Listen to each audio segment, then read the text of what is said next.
இன்றைக்கி எங்கள் வீட்டில் என்ன சமையல்னா, நல்லா சுட சுட சிக்கன் கிரேவி, அப்புறமா மட்டன் பிரியாணி, நல்லா மட்டன் பீஸ்லாம் போட்டு நல்லா சுட சுட ஆவி பறக்க மட்டன் பிரியாணி.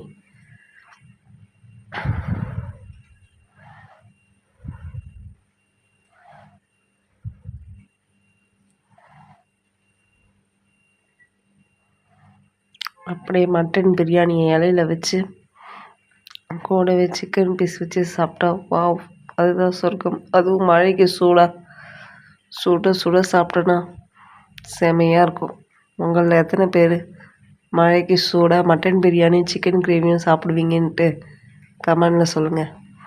மேலும் இந்த வீடியோ பிடிச்சிருந்தா ஒரு லைக் பண்ணுங்கள், சப்ஸ்கிரைப் பண்ணுங்கள். வேறு என்ன டிஷ் வேணும்ன்ட்டு கமெண்டில் சொல்லுங்கள்.